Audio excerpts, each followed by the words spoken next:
jogo do Flamengo, um único jornal registrou essa partida, por isso a gente tem os dados sobre esse jogo. Tá faltando um gol lá no jornal. É interessante vocês lerem essa informação. Se vocês tiverem essa curiosidade, um dia vão na Biblioteca Nacional e peçam o jornal O País, dessa data, 3 de maio de 1912, que conta, é o único a contar essa história. Os outros jornais deram apenas o resultado. Então, por causa dessa notícia que foi publicada, a gente teve a possibilidade de resgatar essa história. O que acontecia? Às vezes os juízes eram ingleses. Às vezes, não tinha número na camisa. Então, era difícil de você registrar numa súmula os autores dos gols. Às vezes, os scores eram muito altos, os placares eram muito altos. Às vezes 10-0, às vezes 10-2, às vezes 8-0, às vezes 8-2. E o juiz tinha que registrar isso tudo na súmula, e às vezes ele não registrava na hora quem fez o gol. Foi na Rua Campos Salles, o primeiro jogo do Flamengo foi na Rua Campos Salles, no estádio do América, na Tijuca.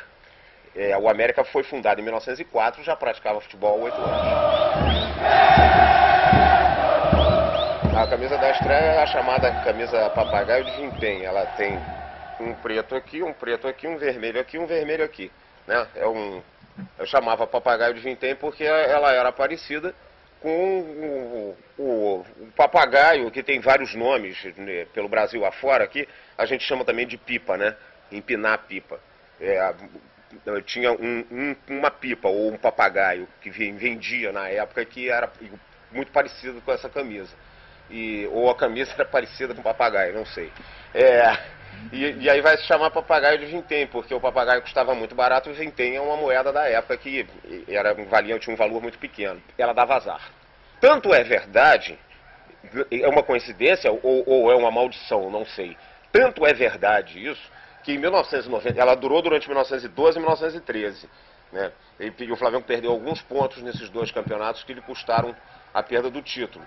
E aí, em 1995, quando o Flamengo completou 100 anos de vida, eles resolveram resgatar essa camisa do papagaio de vintém. O Flamengo jogou 10 partidas e não ganhou nenhuma. Em 2008, inventaram uma nova camisa que era muito parecida com a papagaio de vintém. Em 2008, agora.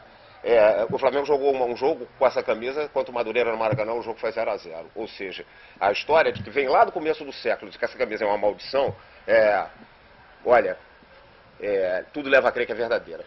Depois da papagaio de vintém vem a cobra coral, que o Remo não permitia que o futebol usasse a sua mesma camisa. Então vem a cobra coral, que é uma camisa vermelha e preta, todo mundo já viu, já foram feitas réplicas também, com um friso branco entre o vermelho e o preto. A cobra coral acabou porque ela tinha as cores da bandeira da Alemanha.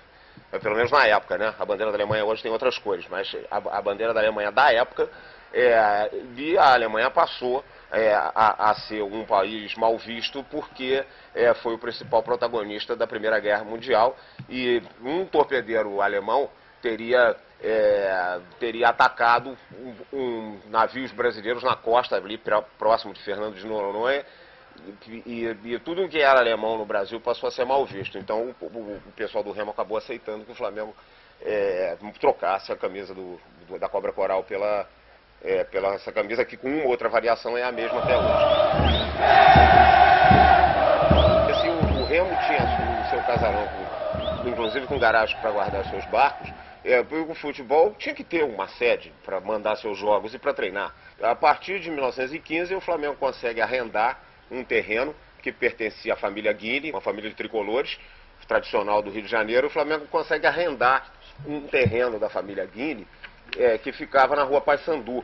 Na realidade, ali onde está, muito próximo da Rua Pinheiro Machado e muito próximo quase praticamente em frente ao campo do Fluminense, que já estava ali, né, em Laranjeiras. Então, o Flamengo arrenda esse terreno da família Guini e constrói a sua sede, o seu departamento de desportos terrestres nesse terreno da Rua Paissandu, incluindo aí um estádio de futebol.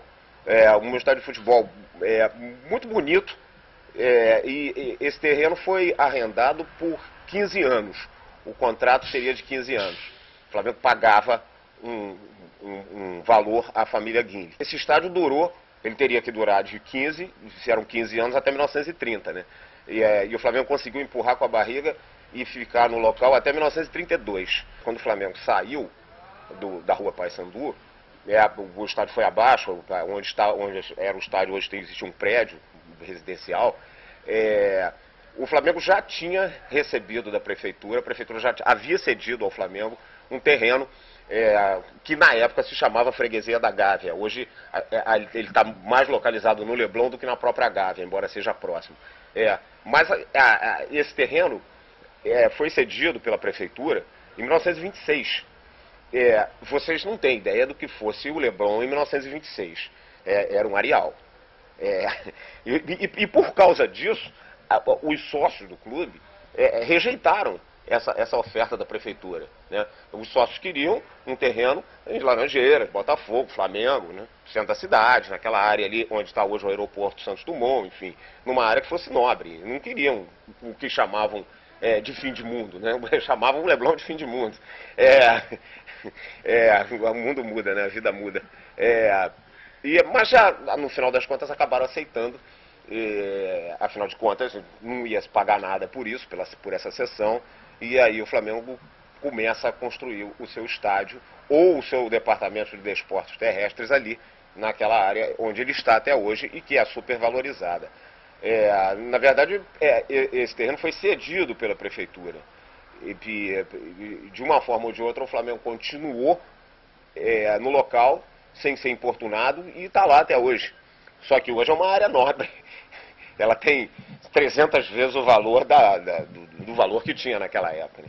Existe o estádio do Flamengo, esse que está lá, o que chama José Baixo Padilha, depois a gente fala dele. Foi inaugurado em setembro de 1938. Existe uma foto da inauguração desse terreno, tirada de cima, e eu não sei, talvez provavelmente por um Zeppelin, não sei. Há uma foto tirada de cima, e aí a gente repara que em volta só tem areia.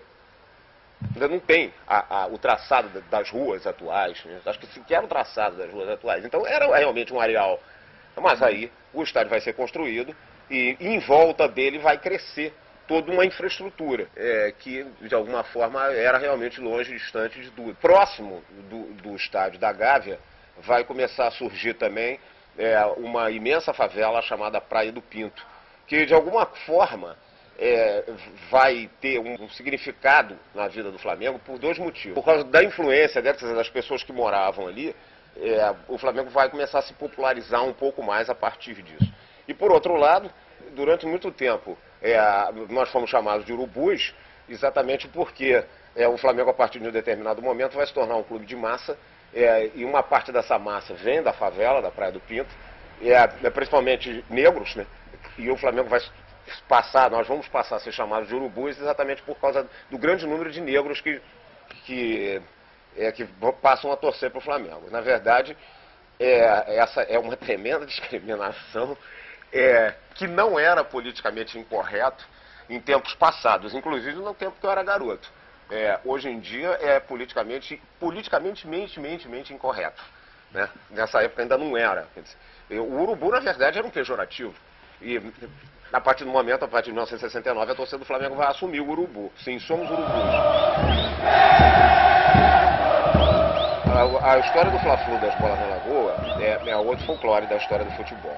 Eu posso afirmar isso para vocês porque, se vocês quiserem, façam esse exercício. Eu peguei todos os jornais do Rio de Janeiro do dia seguinte do jogo.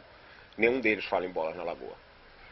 Só o Jornal dos Esportes fala em 2 ou 3 que foram chutadas para a Lagoa. Porque a água ficava praticamente encostada no estádio, né, no campo de futebol. É uma decisão de campeonato, a decisão do Campeonato Carioca de 1941. O Fluminense jogava pelo empate. No final, o Flamengo fez 2-0, o Fluminense empatou. Aí dizem que o Batatais, goleiro do Fluminense, jogou com o braço quebrado, mesmo assim, fez. O futebol tem 1000 folclores. Imagina se o cara vai jogar com o braço quebrado, né? O goleiro. Então, que no final do jogo, para segurar o empate, os jogadores do Fluminense começam a chutar as bolas na Lagoa para o tempo passar mais rápido. Porém, há um detalhe, que acho que essa história ela vai continuar sendo contada ao longo dos anos. Eu já ouvi mais de de 30 pessoas com mais idade me dizerem que estavam presentes. Se todas as pessoas que dizem que estavam presentes na Gávea nesse dia, a Gávea tem capacidade para 150 mil pessoas. Todo mundo quer estar presente na história, é ótimo. Mas havia um detalhe dessa época que pouca gente sabe, que é o seguinte: existia cronômetro, igualzinho no basquete. Quando a bola para, o cronômetro para. Então, não adiantava nada. Ia chutar 450 bolas na lagoa, toda vez que a bola ultrapassasse os limites do campo, o cronômetro seria acionado e não adiantaria nada. Seria um jogo de 200 horas, porque o cronômetro ia parar. Existia o cronometrista. A figura do cronometrista é como tem no basquete. O tempo para. Só volta quando a bola volta a rolar. Então, essa é uma história folclórica, que vai continuar sendo contada, né? Como dizia lá o Joseph Goebbels, ministro da propaganda lá de Adolf Hitler, uma história, uma mentira contada 1000 vezes acaba se tornando verdade.